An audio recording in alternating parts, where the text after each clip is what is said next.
Have you ever wondered what would have happened if Luffy actually got captured by the Marines? Do you guys remember the hole in Ace's chest? Do you remember the dull thud of his body hitting the stone ground? That was the day One Piece truly broke our hearts. For the first time, we saw Luffy, our golden boy, the guy who broke into hell and walked out alive, completely fall apart, sobbing and totally helpless on the ground at Marineford. And now that trauma is about to happen all over again. Luffy got captured at Egghead, burned every last drop of haki to save his crew, and turned himself in without a second thought. And the next day, the headline hit the seas like a death sentence. Public execution of Monkey D. Luffy in 3 days at New Marineford. And that right there is the fatal mistake the Marines would make. The mistake that would bring down 800 years of world government in just 72 hours. Because this guy isn't just some random pirate. He freed Dressrosa, saved Alabasta, took down Kaido. Announcing the date was basically giving the entire world time to get organized. At Elbaf, the Sunny would be destroyed, and Nami and Chopper would start crying. But they'd stop immediately because Usopp would already be on deck with heavy ammo and a cold look in his eyes nobody had ever seen before. And he'd say, the captain went into hell for his brother. Does anybody here think we're just gonna sit around? And nobody would answer because wouldn't need to. Zoro would already be sharpening all 3 swords in silence. Sanji standing there staring at the horizon, his hands in his pockets. Robin would close her book with this insane calm. Jinbei would already be at the helm. Frankie wouldn't sleep for 48 hours. And help from Elbaf's giant blacksmiths would rebuild the Sunny record time using actual wood from the Atom Tree itself. At Shaki's bar, Rayleigh would take the rusty sword off the wall, say, I can't let my student die where his master started everything. In the new world, Kid would throw the newspaper on the ground and laugh, that idiot got caught? I'll go just to laugh in his face and kill whoever touched him. His head is mine. Law would just quietly fold the newspaper, stand up and tell Beppo, get the sub ready. On Amazon Lily, Hancock would smash the Den Den Mushi against the wall and turn to her Kuja warriors. Prepare the warship. Anyone not ready in 20 minutes left behind. At the Cross Guild, Buggy would already be packing his bags to run, and Crocodile would grab him by the collar and say, if the Marines kill Luffy, the balance collapses and they come after us next. Mihawk would keep sharpening Yoru in silence, and when Crocodile asks if he's going, he'd just reply, I bet on that idiot. And at Kamabaka Kingdom, Dragon would read the newspaper and his hand would be shaking with barely contained rage, and he'd say to Sabo, Sabo, activate all the armies. We're not just rescuing my son. Today, the world government loses its throne. Dragon had a much bigger plan, and you'll see it is at the climax. The man spent decades waiting for this moment. The Marines would also bring out Garp after he'd been rescued from Hachinosu by a fleet personally led by Sengoku, specifically for this day, forcing the old hero to watch the end of his own bloodline. Guys, the entire world will be moving toward the same point. Before I keep going, let me ask you something real quick. If you made it this far, you're just as hooked on One Piece as I am. So let me ask you, have you ever tried drawing Luffy, Zoro, any character, and it just came out all wrong? You know something's off, but you can't figure out what. That used to be me until I found Anime Art Academy. You send in your drawings, an actual Japanese mangaka give you feedback they draw right on top of your work and show you exactly what to fix. Link in the description, and they have a free trial period, so you've got nothing to lose. Now, back to the story. New Marineford would be 10 times more locked down than the original 50 vice admirals in tight formation. Rows of next-gen pacifistas mixed in with the Seraphim, forming an impossible barrier around the platform. Akainu at the top, Kizaru and Ryokugyu on the sides, everything calculated. So not even the wind could get through,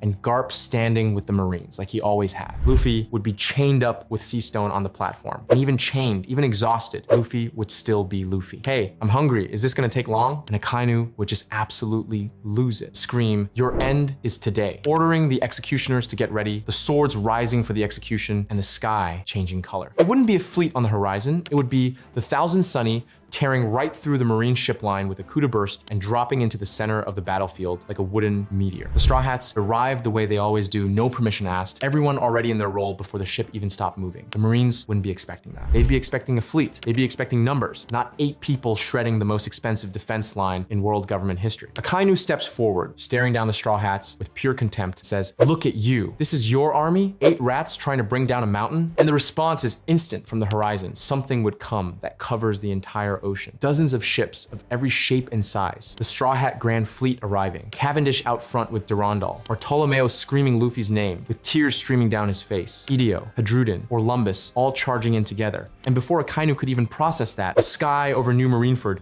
would fill with something impossible. Giant translucent bubbles shaped like paw prints, slowly drifting down like war balloons. And inside each bubble, soldiers, hundreds, thousands, the entire Revolutionary Army appearing out of nowhere right in the middle of the battlefield battlefield, as if Kuma had sent every single one of them flying with his own hands from somewhere far away. It would be a silent tribute to Kuma. The admirals would look up at the sky and just not be able to believe what they're seeing. From the east, Kid would blow a hole through the Marine ship line on pure brute force. From the west, Law would rise up from the depths, his room already covering the plaza. From the south, Hancock would walk through a field of petrified soldiers. From above, Marco would land with Phoenix flames lighting up half the battlefield. And Sabo would land right in front of Akainu, eye to eye, and say, this time, it's different. Akainu charges with magma pouring down his arms, and Sabo doesn't move an inch, claws covered in dense black advanced haki, blue flames on his right elbow, and boom, a punch straight to Akainu's gut with everything Sabo had. And the Admiral spits blood and takes one step back. The entire battlefield sees it. And then on the platform, complete silence. Because the real drama is just getting started. Garp would be standing there, frozen, staring down at Luffy between the chains and the smoke, and Sengoku would notice that, look, that tension, that weight on his shoulders, that isn't about battle. And he'd say, Garp, think about what you're about to do. Think about everything you've built. And Garp wouldn't answer, because he'd be seeing something else. Little Luffy running barefoot through the village. Ace smiling for the last time before dying in his arms on the hot ground at Marineford. Decades of choices. Decades of duty instead of family. And then Luffy whispers from below, Gramps, and Garp closes his eyes, opens them again, and screams,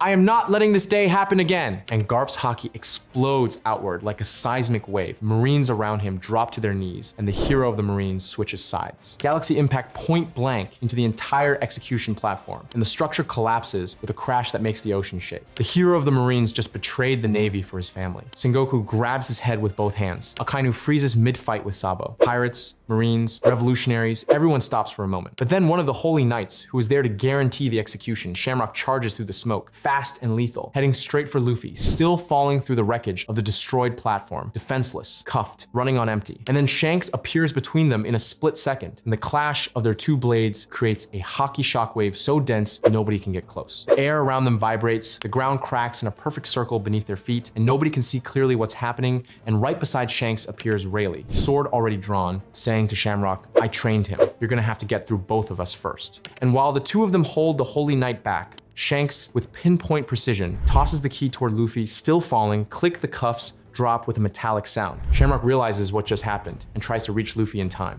And Shanks smiles sideways and says, too late, and time stops. A voice that hasn't echoed through the world in 800 years whispers in Luffy's soul, dum dum dum dum. The sky turns purple, the stone ground turns to rubber, and Luffy screams, peace! And the energy explosion is so absolutely insane that Shamrock instinctively falls back to protect the Gorosei, feeling that overwhelming presence. Shanks looks at the giant, white, divine Luffy laughing in the center of the battlefield. And something shifts in Shanks' face, not surprise, because he always knew this moment was coming. It's relief. The relief of someone who waited their whole life for this moment and is finally watching it happen. And Rayleigh beside him looks at Gear 5 and says almost to himself, Roger, you would have loved this kid. And then the 5 Gorosei charge together in full yokai form. 5 immortal monsters attacking all at once until Dragon lands on one side, Garp on the other, and Luffy in the center in Gear 5, and the 3 step forward at the same time. The 3 release King's Haki in sync, Garp's pure red, Dragon's dark green, and Luffy's white and gold, overflowing from someone who can't be contained in human form anymore. The energy bubble that formed was so dense, it was destroying the Gorosei's attacks before they even got close. The ground at New Marineford cracks in every direction, the whole island sinks a few inches into the ocean, and the Gorosei pull back for the first time. Marines drop to their knees, unable to stand. Pirates grip the edges of their ships, dizzy. And Sabo stops mid-fight with Akainu and looks at the center of the plaza with tears in his eyes without even realizing it. Bro, 3 generations, 3 Hakis, 1 family. And Zoro, late and lost as always, pushes through the plaza. And standing in front of him is Kizaru, smiling with that infuriating calm. Oh,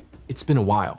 And Zoro ties his bandana and answers. This time, it's different. And the 2 charge at the same time, light against steel. The clash opens up a crater in the middle of the plaza. And when the dust settles, both of them are still standing, neither one giving an inch. And Kizaru stops smiling for the first time. And everybody just understood that the first mate of the King of the Pirates has arrived. Jinbei clears a path, splitting ships in half with his bare hands. Robin neutralizes vice admirals in midair before they can get anywhere close. Usopp takes out cannon lines from impossible distances. Chopper in Monster Point cracking the ground with every step, Brook cutting through metal chains while literally singing. Kid ripping the pacifistas apart with his own magnetic arms, laughing while doing it. Law teleporting enemies straight into the ocean. Hancock petrifying every single soldier that crosses her path. Marco holding off Ryokugyu, and Sanji nowhere to be found. Nobody sees him anywhere. And that's when the plaza floor explodes with no warning, and out of the dust comes Yamato with the Kanabu in white flames, alone, coming all the way from Wano, and she looks out of the battlefield and says, Odin was too late, I'm not, and she charges. And Fujitora, who had been standing there watching the whole fight, sighs, slowly gets up and says, I didn't want to do this, and walks toward her, no rush, gravity against ice. He pushes with everything he's got, and Yamato doesn't move. He stops, he murmurs. The Straw Hat really does have some interesting people on his side, and he steps back. And then from behind everyone, the Holy Knights would arrive from the rear, the world government's last resort, dozens of heavy warships closing in from both sides to surround everyone with no way out. And then the shot cuts to those marine ships, all of them on fire. And Sanji would be gliding between them with Skywalk, left leg burning blue with Ifrit Jambe, suit torn, hair a mess. And he says, nobody's getting through here to mess with the captain. The wing of the king of the pirates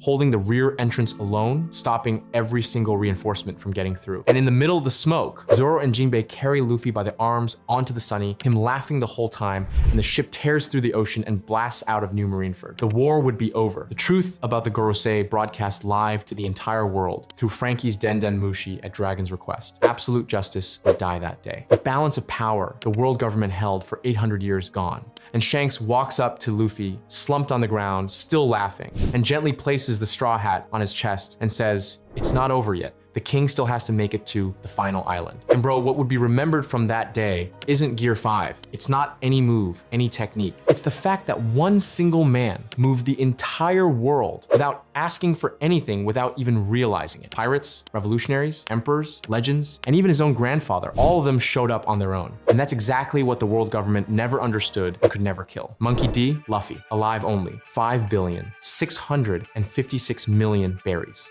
If you like this video, drop a like and subscribe to the channel. And now it's your turn. Drop your idea for the next video in the comments. I read every single one. If you enjoyed it, subscribe so you don't miss the next one. And don't forget, I'm Shoyo. Peace out.